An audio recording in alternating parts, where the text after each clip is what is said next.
Now, the U.S. is at the forefront of the strikes on Libya, deploying some of its heaviest firepower against Gaddafi's regime. That's despite Washington insisting for days that the U.S. would merely play a supporting role. RT's Ganesh Chakan explains.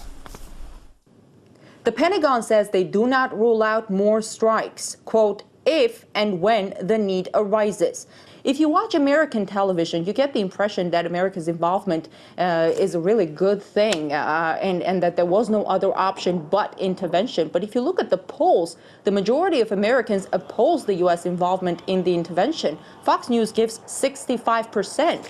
They're already unhappy that their government is spending tax dollars on inconclusive wars in Iraq and Afghanistan.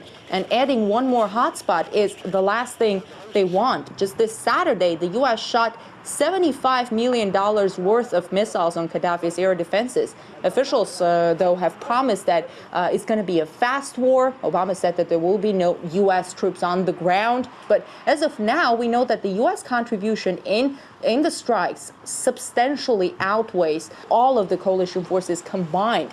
So it's really a hard task to create the appearance of not being the leading force. Also, the fact that President Obama did not interrupt his trip to Latin America is also kind of an indication that he doesn't want to be seen as the man-in-chief of all this thing. So it was a very calculated decision, you could say. Speaking of the goals of the intervention, in Libya, as we know, is to protect civilians. That is the justification. But critics say we have to be careful with the official reasoning behind military campaigns and really question more. The U.S., for example, has a track record of starting military campaigns on false grounds. 8 years after the beginning of the war in Iraq, we're getting more evidence of lies told by U.S. officials to justify their invasion of the country. Take a look at this report. Airstrikes in Libya, a humanitarian act to protect civilians from a dangerous dictator.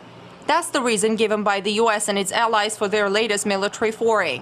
But when it comes to justifying its wars, America has become the nation that cried wolf. Especially now, when one of the key sources used ahead of the 2003 Iraq invasion has admitted he lied. I just wanted to do something for my country. I'm satisfied there is no dictator there anymore. If asked, I would do the same thing again. I have no regrets. Rafid Ahmed Alwan al-Janibi, aka Curveball, was seeking asylum in Germany back in 2000. He told German intelligence that Saddam Hussein had biological weapons mounted on trucks. They didn't believe him. And when U.S. intelligence requested his testimony before attacking Iraq, Germany told them he was unreliable. But that didn't stop top U.S. officials building their case, using him and no intelligence of their own. What we're giving you are facts and conclusions based on solid intelligence. One of the so-called solid sources was an al-Qaeda suspect who lied under torture to CIA allies in Egypt about Saddam's ties with terrorists. The other was Curveball.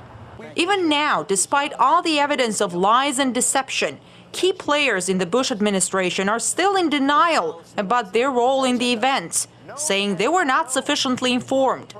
I don't know. That would have been at a different level. The NSC met frequently. Did they tell you anything?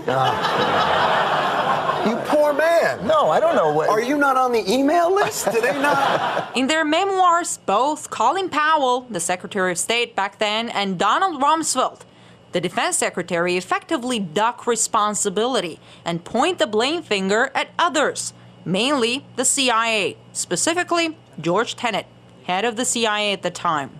He said it was there and it wasn't. And they believed him because they wanted to invade Iraq.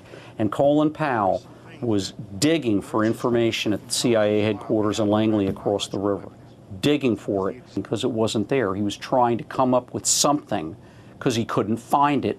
Even after this latest revelation about Curveball's lies, many Western media outlets put the following spin on the story. U.S. officials did not lie, they were duped. What it really reveals here is actually contrary to the headline that we saw from The Guardian, which was that the Americans were duped somehow by his story. And that really isn't a very accurate telling of what happened, and that really the CIA wanted to be duped, if you want to use that word at all, but really they were looking for an excuse. They found one. The man who presented the case for war before the UN Security Council now says he was misled.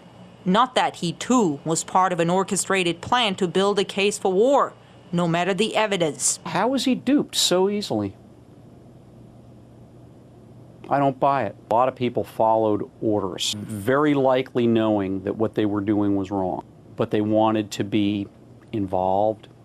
They liked the power of Washington, the big job, the big fat salary. After 8 years of embarrassing revelations, still, no U.S. official has admitted lying.